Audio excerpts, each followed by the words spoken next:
The most important part of this blockade isn't what you can see, it's what you can't. Somewhere in the waters of the Persian Gulf right now, American submarines are operating silently. Iran has almost no reliable way to detect them, and that single fact, that presence beneath the surface, invisible and unconfirmable, changes the psychology of every decision Iranian commanders have to make above it. This is the part of military strategy that rarely makes headlines because it doesn't produce footage. No explosion, no dramatic confrontation, just pressure. Invisible, constant, impossible to locate or predict, but the effect is real. Imagine being the commander of a small Iranian patrol boat approaching the edge of the blockade zone. You know submarines might be nearby. You know you can't detect them. You know that if you make an aggressive move, you might not see what response is coming until it's already happened. That uncertainty becomes a weapon without ever firing a single torpedo. Its presence alone forces caution, hesitation, and fear into every decision the other side makes. Sometimes the most powerful weapon is the one the enemy can never be sure isn't already watching them. Iran's naval sensor and sonar systems have suffered from years of sanctions, limited access to modern technology, and general underinvestment.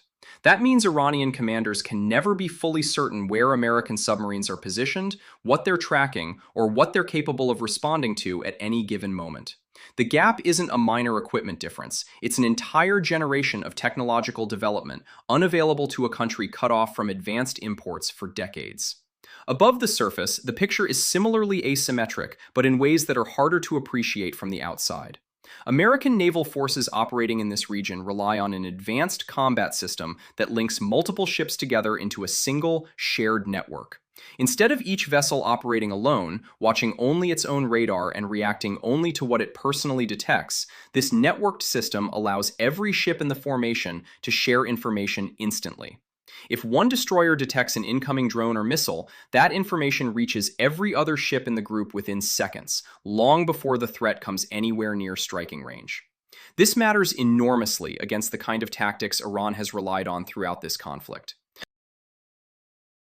Iranian forces have repeatedly used swarms of small, fast attack boats or waves of relatively low-cost drones, betting that overwhelming numbers could eventually penetrate a single ship's defenses. That strategy makes sense against an isolated target.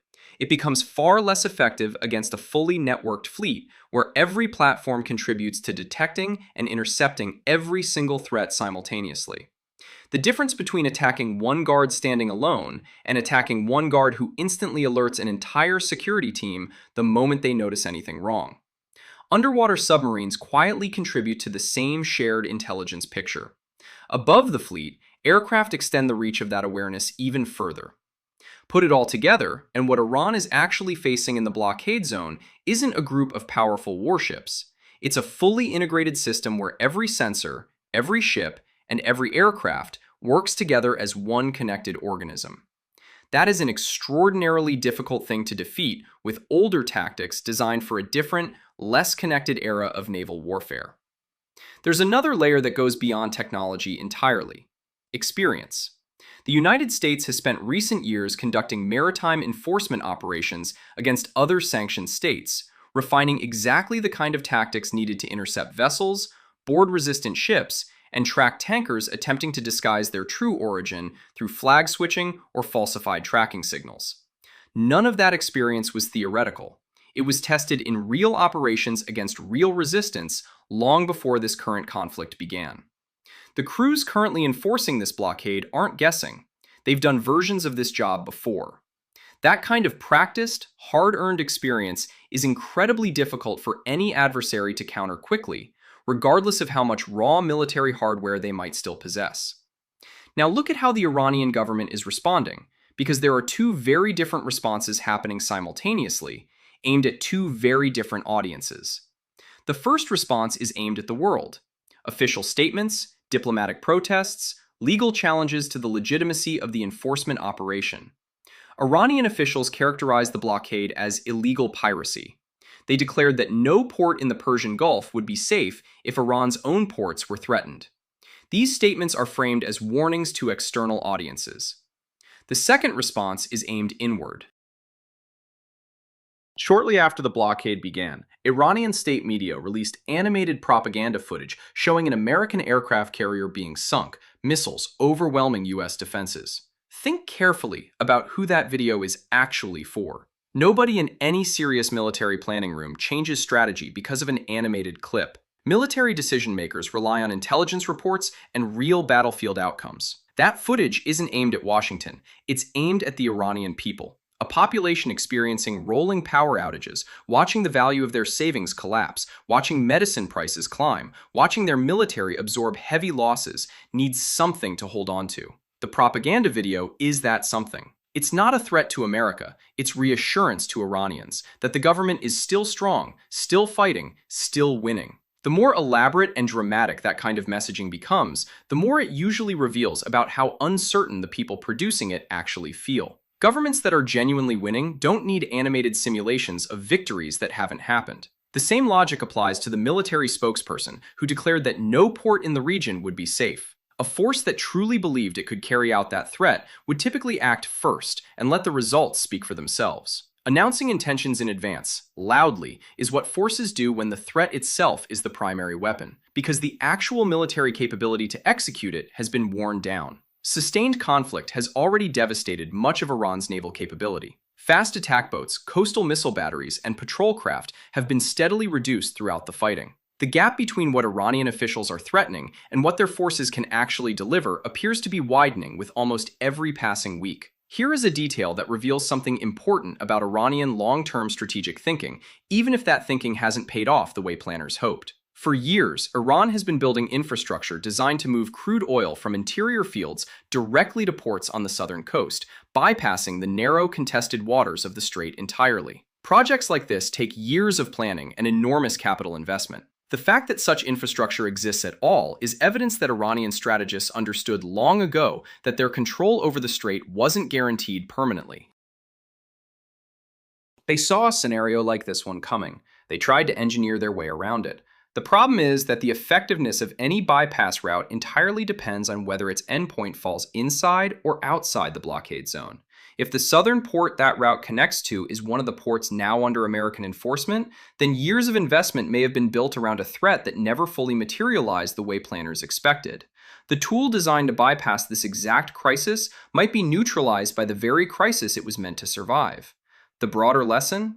Even governments with significant resources and years of advanced planning can find themselves outmaneuvered when the adversary adapts its strategy at exactly the right moment and at exactly the right point of vulnerability.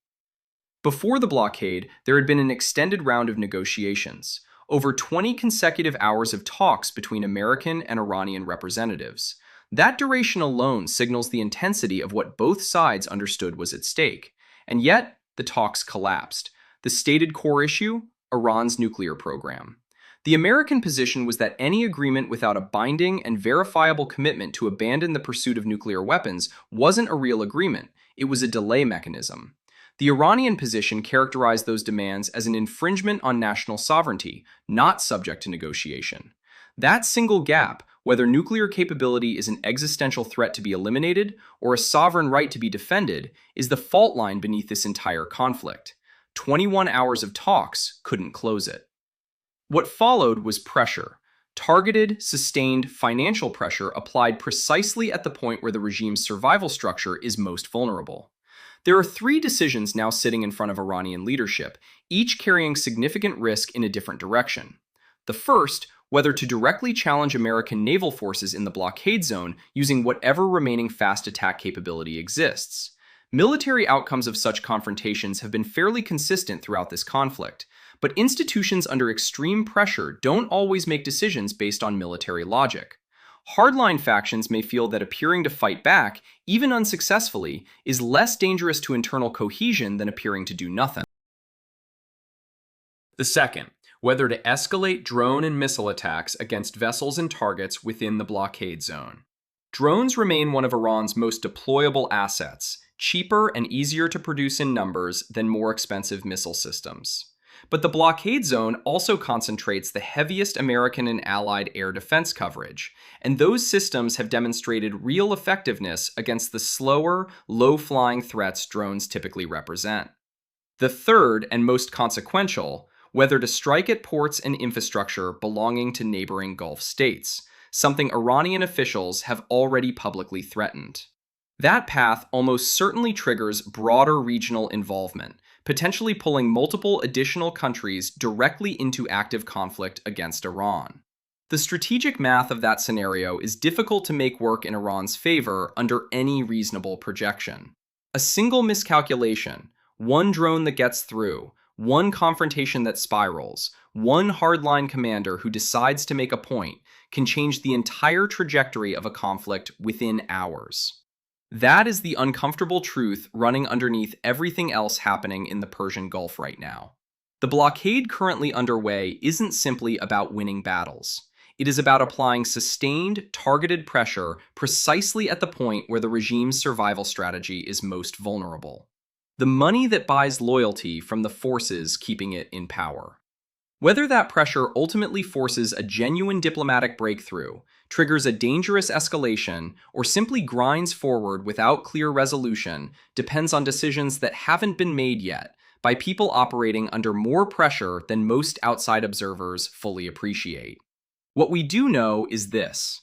For over 4 decades, the Iranian regime treated control of a single narrow waterway as an unshakable source of leverage, something the rest of the world would always have to respect and fear. That waterway remains open today, to every country, every ship, every trading partner in the world, except for Iran. And beneath the surface, where no camera reaches and no propaganda video reaches, submarines are still holding their positions, waiting, watching.